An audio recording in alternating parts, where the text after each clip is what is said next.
हरे कृष्ण। आप सभी भक्तजनों का स्वागत है आज के सत्र में। तो आज है 12 अक्टूबर। आज का प्रभुपाद जी का कोट आप लोगों के सामने है। यदि आप मक्खन को आग के पास रखेंगे तो वह स्वाभाविक रूप से पिघलेगा। इसी प्रकार स्त्री आग के समान है और पुरुष मक्खन के। यह तो स्वाभाविक है, किंतु जो व्यक्ति उद्विग्न नहीं होता वह धीर कहलाता है। जगत गुरु श्री प्रभुपाद की जय। अभी श्रीमद् भगवद गीता यथारूप करेंगे।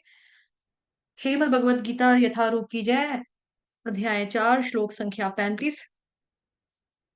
यज्ञात्वा न पुनर्मोहम् एवं यास्यसि पांडव येन भूतान्यशेषाणि द्रक्ष्यस्यात् मन्यथो मयि। अनुवाद। स्वरूप सिद्ध व्यक्ति से वास्तविक ज्ञान प्राप्त कर चुकने पर तुम पुनः कभी इस मोह को ऐसे प्राप्त नहीं होंगे, क्योंकि इस ज्ञान के द्वारा तुम देख सकोगे कि सभी जीव परमात्मा के अंश स्वरूप हैं, अर्थात वे सब मेरे हैं। तात्पर्य। जगत गुरु शील प्रभुपाद द्वारा शील प्रभुपाद की जय। स्वरूप सिद्ध व्यक्ति से ज्ञान प्राप्त होने का परिणाम यह होता है कि यह पता चल जाता है कि सारे जीव भगवान श्री कृष्ण के भिन्न अंश हैं। कृष्ण से पृथक अस्तित्व का भाव माया यानी कि माँ नहीं या यानी कि यह कहलाती है। मतलब माया का मतलब क्या होता है? जो नहीं है। माँ का मतलब नहीं, या का मतलब ये या यह कहलाती है। कुछ लोग सोचते हैं कि हमें कृष्ण से क्या लेना देना है। वे तो केवल महान ऐतिहासिक पुरुष हैं और पर ब्रह्म तो निराकार है।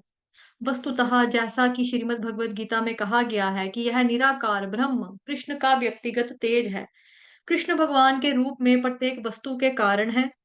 ब्रह्म संहिता में स्पष्ट कहा गया है कि श्री कृष्ण भगवान है और वे सभी कारणों के कारण हैं।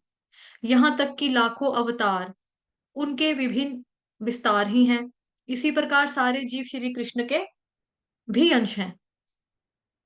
मायावादियों की यह मिथ्या धारणा है कि श्री कृष्ण अपने अनेक अंशों में अपने निजी पृथक अस्तित्व को मिटा देते हैं। यह विचार सर्वथा भौतिक है। भौतिक जगत में हमारा अनुभव है कि यदि किसी वस्तु का भी खंडन किया जाए तो उसका मूल स्वरूप नष्ट हो जाता है।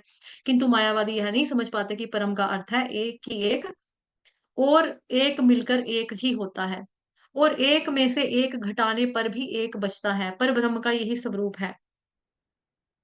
ब्रह्म विद्या का पर्याप्त ज्ञान ना होने के कारण हम माया से आवृत हैं, इसीलिए हम अपने को कृष्ण से पृथक सोचते हैं।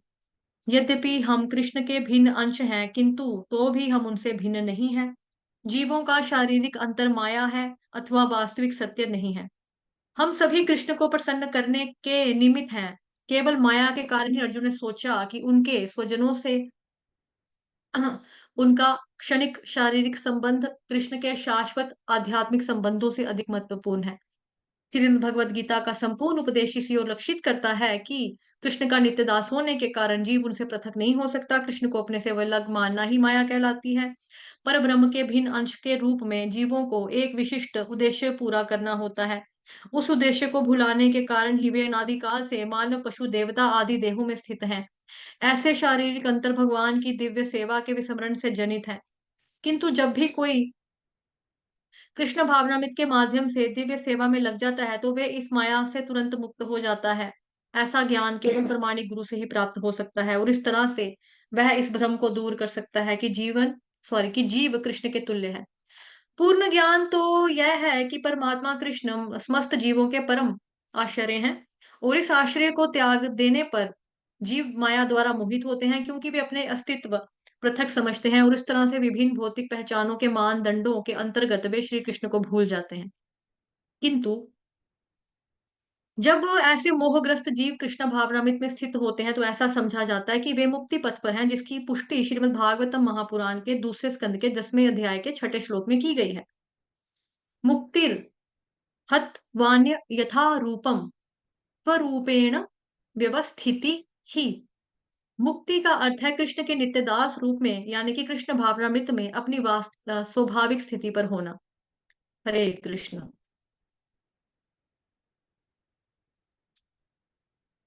तो हम प्रभु के हैं और हम सब प्रभु के हैं, और हम भगवान नहीं हैं, हम जीव आत्मा हैं।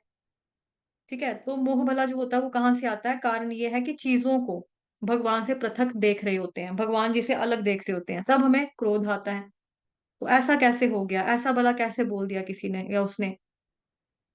लेकिन हम हर चीज़ को भगवान के कनेक्शन में देख पाते हैं। ये सृष्टि भगवान की है, ये जीवात्माएँ भगवान की हैं, तो फिर द्वेष किससे करेंगे? ईर्ष्या किससे करेंगे? अगर मेरे में भोग की इच्छा आ गई कि मैं किसी हैंडसम आदमी को देखा मैंने और मेरे अंदर कोई ऐसी वाली फीलिंग उत्पन्न हो गई, क्या लड़का है, कितना हैंडसम है, कितना सुंदर है, क्या बॉडी है, इस तरह से, या किसी पुरुष ने किसी स्त्री को देखा, उसके मन में आ गया कितनी प्यारी है, इसके बाल कितने सुंदर हैं, इस तरह से।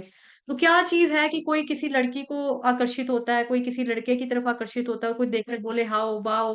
कितना सुंदर, कितना हैंडसम है ये सब, उसके प्रति आकर्षित होते हैं। तो भला हम उसके प्रति आकर्षित होते क्यों हैं?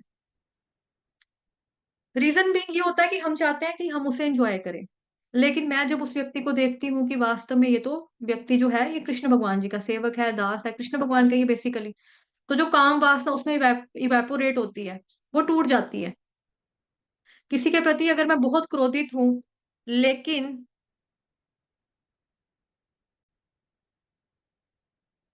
हरे कृष्णा, थोड़ा डिस्कनेक्ट हो गया था। तो किसी के प्रति मान लो कि मैं बहुत क्रोधित हूँ, लेकिन अगर मैं उसको देखती हूँ, उस व्यक्ति को इस फीलिंग से देख रही हूँ कि भई ये तो भगवान जी का अंश है। तो मैं भगवान के अंश से किस तरह से क्रोधित हो सकती हूँ? तो क्रोध चला गया, तो ईर्ष्या कैसे करते हैं हम? द्वेष कैसे करते हैं हम? तो हम इसलिए नहीं कर पाते क्योंकि हम अब सब चीज़ों को कनेक्ट कर पा रहे हैं भगवान कृष्ण के साथ। कृष्ण से संबंधित हम प्रत्येक वस्तु को, प्रत्येक इंसान को, प्रत्येक मनुष्य को हम उस वे में देख पा रहे हैं कि ये तो कृष्ण का है। तो इन सब चीज़ों को तो हम इसलिए वास्तव में मोहग्रस्त होने का कारण बेसिकली यही होता है। तो रूट कॉज़ जो है इसका बेसिक कारण जो है वो यही है, भगवान से पृथक रूप में चीज़ों को देखना, और ये मोह का कारण है कि ये मेरा है, ये स्वामित्व की भावना तभी आती है जब हम चीज़ों को भगवान का नहीं मानते। तो सारे मोह के जो चुंगल से व्यक्ति निकलता है।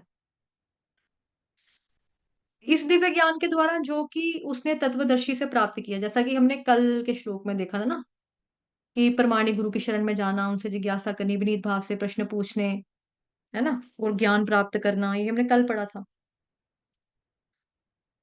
तो दिव्य ज्ञान के द्वारा ये ज्ञान हमें प्राप्त होगा, मतलब कि गुरु महाराज जी से, प्रामाणिक गुरु से प्राप्त होगा कि उसने तत्वदर्शी से प्राप्त कर लिया ये वाला दिव्य ज्ञान। चक्षुदान दिलो यही जन्मे जन्मे प्रभु सही, दिव्य ज्ञान हृदय प्रकाशित, प्रेम भक्ति यहाँ होते अविद्या विनाश याते वेद गाय यहाँ रचरित।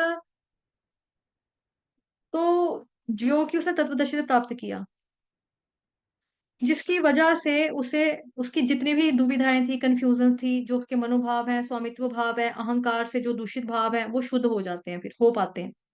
क्योंकि हम देख पाते हैं कि हम भगवान के अंश हैं। तो टेक्निकली जो है हम भगवान जी की शक्ति का अंश हैं। एक्चुअली असल में यही बात है, क्योंकि हम सब भगवान जी की तटस्थ शक्ति हैं। जो जीव वो भगवान की शक्ति का अंश है। हम भगवान की शक्ति का अंश हैं, ठीक है? तो हम भगवान जी के अंश हैं। अंश है का मतलब ये है कि हम भगवान के तटस्थ शक्ति जो जीव शक्ति है, वो भगवान जी की स्पिरिचुअल एनर्जी है वास्तव में। उसका हम सब अंश हैं, और ऐसा नहीं है कि हम एक साथ इकट्ठा थे, फिर हमारे टुकड़े-टुकड़े करके अलग-अलग जीव बन गए हम लोग। ऐसा बिल्कुल भी नहीं है। हम हमेशा से ही अलग हैं जीवात्मा।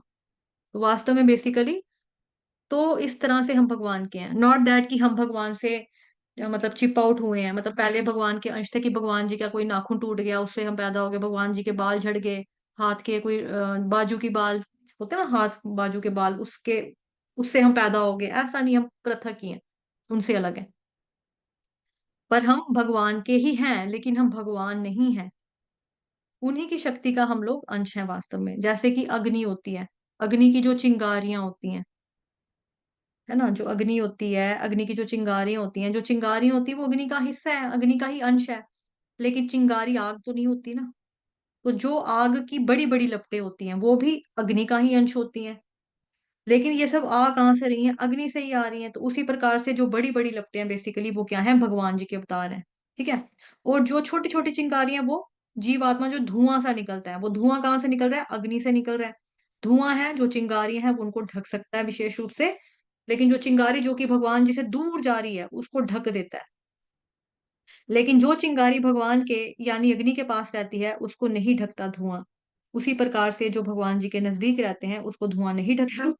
लेकिन जो चिंगारी यानी जो जीवात्मा है, भगवान जी से दूर जाती है, उसको धुआँ ढक सकता है, यानी माया ढक सकती है उसको। लेकिन जो लपटें होती हैं, हमेशा वो तो अग्नि के संपर्क में रहती हैं और बड़ी-बड़ी भी होती हैं। इसीलिए उनको धुआँ नहीं ढक सकता। अग्नि को धुआँ ढक नहीं सकता। अग्नि की मोटी-मोटी लपटों को धुआँ नहीं ढक सकता। वो जो जीव आत्माएँ जो कि अग्नि के करीब हैं, नज़दीक हैं, इनको धुआँ नहीं ढक सकता।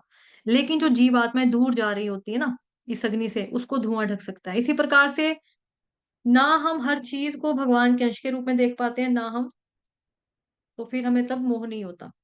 हम किसी से आक्रोश, प्रतिशोध की भावना नहीं रखते। कारण क्योंकि हम भगवान जी के कनेक्शन में सबको देख पा रहे हैं। इसीलिए श्लोक में बताया गया कि वास्तव में स्वरूप सिद्ध व्यक्ति वास्तव में ज्ञान प्राप्त कर चुकने की वजह से पुनः कभी इस मोह को प्राप्त नहीं होता, क्योंकि इस ज्ञान के माध्यम से ज्ञान चक्षु मतलब संसार को वो ज्ञान चक्षु देखा होता है।